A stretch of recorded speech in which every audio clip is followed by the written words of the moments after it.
गठित हो जाएंगे, उस दिन आपकी ताकत बढ़ जाएगी, आप ताकतवर हो जाएंगे, आपका मन सम्मान बढ़ जाएगा।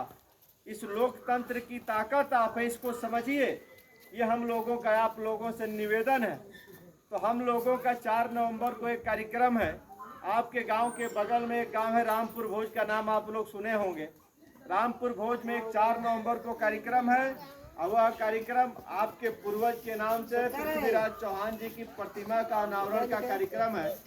4 नवंबर को पृथ्वीराज चौहान जी की प्रतिमा का अनावरण होना है।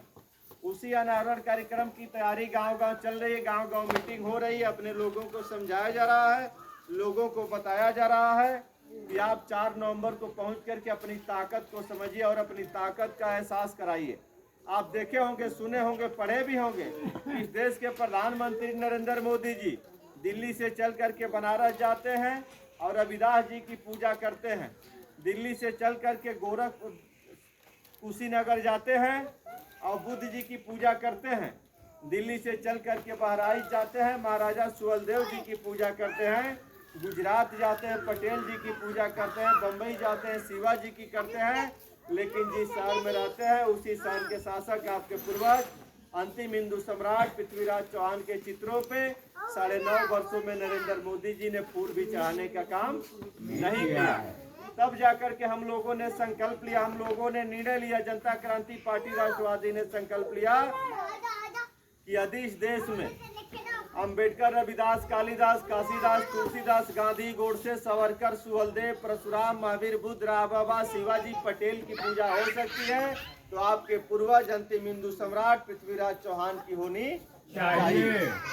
तो 4 नवंबर को पृथ्वीराज चौहान जी के भव्य प्रतिमा का अनावरण आपके बगल में रामपुर भोज बलुआ बंगला रत्सड़ के बगल में होना है।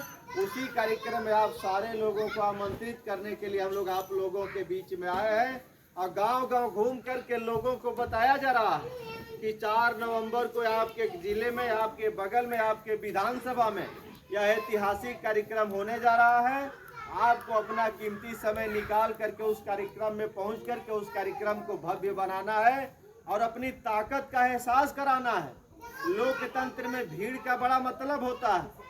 लोकतंत्र में भीड़ से सरकार कांपती है, भीड़ से जो है डीएम कांपता है, भीड़ से थानेदार कांपता है, भीड़ से एसडीएम कांपता है। यह बात सही है कि गलत है? तो इसलिए आपको भीड़ लगाना है और अपनी ताकत को दिखाना है।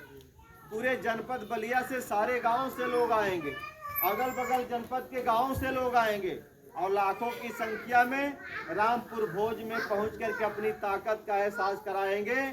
और मैं पूर्ण रूप से विश्वास के साथ आप लोगों को बता रहा हूं कि आप सारे लोग रामपुर भोज में बैठेंगे और उसी दिन लखनऊ में बैठने वाले लोग आपकी ताकत का मूल्यांकन करेंगे। इसलिए कि आज तक आपने अपनी ताकत का एहसास नहीं कराया, आपने अपनी ताकत को नहीं दिखाया।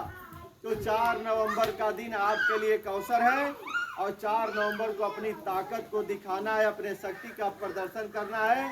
और रामपुर भोज बलुआ बंगला रत्सड़ के बगल में है, रोड पे यह कार्यक्रम होना है, उसमें आप सारे लोगों को आना है। ये हम लोग आप लोगों को आमंत्रित करने के लिए गांव-गांव घूम रहे हैं। तो यदि आप लोगों को लगे कि नहीं हम लोगों की बात सही है, हम लोगों की लड़ाई सही है, हम लोगों का एजेंडा सही है, तो आपको अपने गाँव से निकल कर के रामपुर भोज पहुँचना चाहिए। तो आप लोग हम लोग की विचारों से, हम लोग की बातों से सहमत हैं? तो कितने लोग सहमत हैं? एक हाथ उठा करके बताइए कि हम लोग सहमत हैं। तो 4 नवंबर को आप सारे लोगों को